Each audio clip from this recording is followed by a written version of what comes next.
close to the top. The lenses themselves are, oh my goodness, they look dinky. That does not look right in any sense. So I think these two down here are fake. That one is the only one that's actually real. But the color looks good. Like, it looks really close to the real deal. Actually, very close. I'm very surprised. The front looks good. And let's go ahead and power it on. On the bottom, the antenna bands are actually mimicking that of the XS now, so the speaker setup is better. The last clone I tested, I don't know how long ago, was not this good. And the luster, just the shine, they got that right. Positioning wise, everything is correct. Although the antenna bands look a little strange. Correct boot up sequence. I mean, it feels, just by weight alone, I would not be able to tell. They made this thing very, very hefty. And I'm very curious to see what it's running. Did they make a mock version of iOS 13? And accessibility is turned on right away, assistive touch. Is there a touch to wake feature? In the space gray version, I just want to see how close they got on this one. Oh, wow. This one looks better in my opinion. Blends this in better. So that lens is not what it's going to be like. On the official version, it's going to be a very slight run-up, and it'll be a larger lens with individual lenses much larger. And those are going to protrude outside of the glass. So what they got wrong here is that this is not body colored. This piece of glass is going to rise up and be body colored in here. On this one, it's not. That's a difference that we know of already. And the iPhone text down here looks kind of cheap, not like the real deal. Yeah, it's a little wonky looking. That's the easiest thing to get right, but they never do. And with no tap to wake, I have to physically press the button. Ugh. Okay, already fully set up for you. So someone down there decided to save you the trouble, and let's turn this accessibility off. It looks old. Oh, no back swipe. Instant deal breaker. Oh my goodness, that's like what makes iPhone the iPhone, is the back swipe, but they removed it. And iOS 12.0. I'm a little disappointed that they didn't even put the effort in to make it run iOS 13, a mock version at least, and it's the first version. Let's see if we can get some Wi-Fi going and software update to iOS 13, because I'm not liking this. And about that chin area, so yeah, it's a bit chunky, but considering the quality elsewhere is pretty decent, I'm willing to overlook it, even though that's what you're going to be looking at 99% of the time. So they've certainly come a long way. iPhone clones in 12 years, before when you had a stylus and it was nothing like the original. Now for some people you could get fooled, you know? And there's no new rocker switch over here. The volume rocker remains the same. It does work at least. Let's see if there's a software update going here. I'm very disappointed. Attention to detail is not that good here. Basically iOS 12. Oh, the control center is a whole separate page that slides down. Is there 3D touch? I'm not seeing it. Yeah, they didn't even bother with that. Maybe on the home screen here.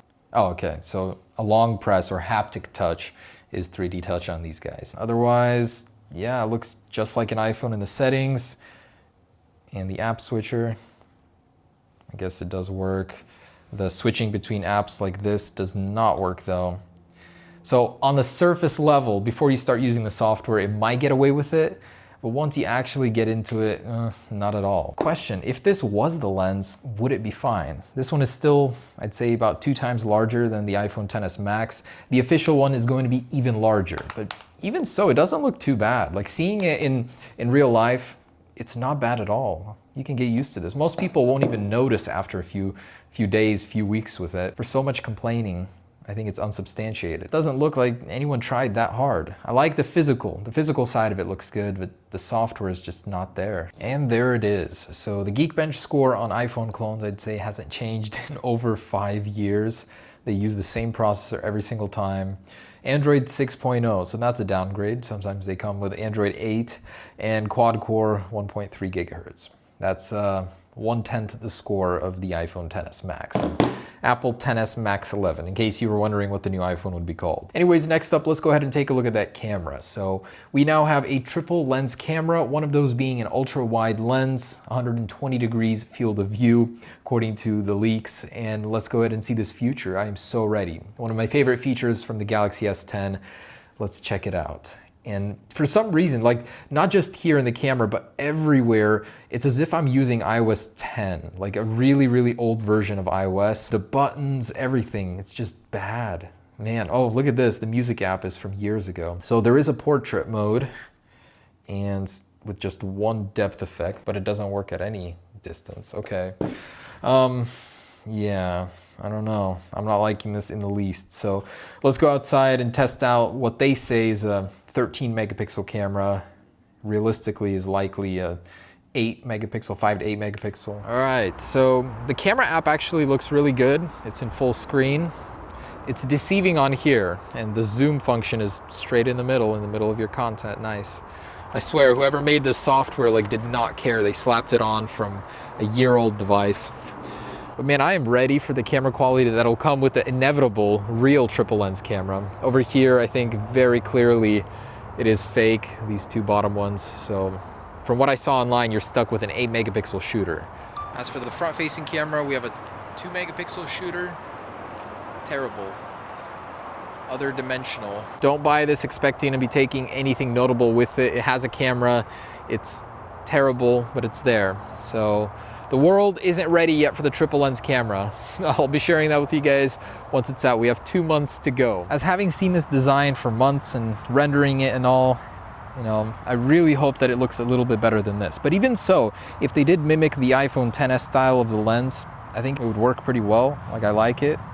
I would definitely rock it and will be here in a matter of months. I'm very disappointed that they took so much time to make the hardware good on this clone, but the software doesn't match at all.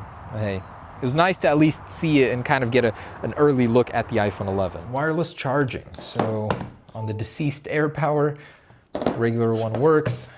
It's supposed to have it.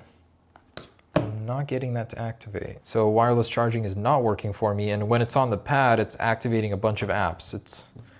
That's very strange. The phantom wireless charge, the phantom touch of AirPower.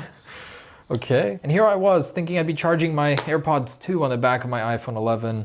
Not so, not yet anyways. The last thing I wanted to show you is Face ID. So they have their own version of it. Let's add my face. It looks nothing like the interface, and I guess you just stare at it. You don't even tilt your head. Okay, my face has been registered and it works. Cool. Let's try the cameraman's face. Yeah, so it works for him too. How nice. Share your Face ID with strangers. All right, last thing is let's take a look inside and hopefully not crack it, because this seems like real glass.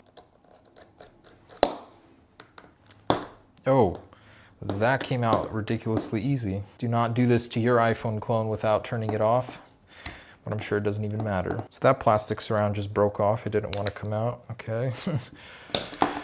All right, so as you can see, the LCD was carved around the notch. It's genuinely a real notch. And a very tiny 2 megapixel shooter over here. And you can tell that all of this over here is heavy metal to give it the weight. Without this, it would have felt very, very cheap. Now, oh, I forgot to mention, this does have dual SIM.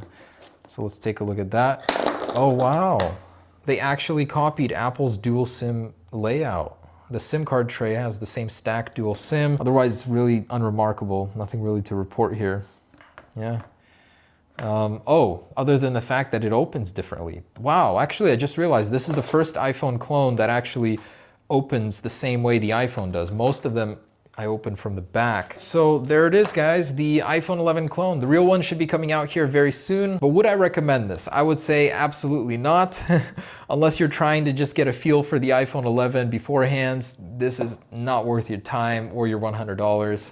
I was unimpressed. The software, if at least they put in a little bit more effort on the software, maybe. But anyways, guys, hope you enjoyed it. Peace.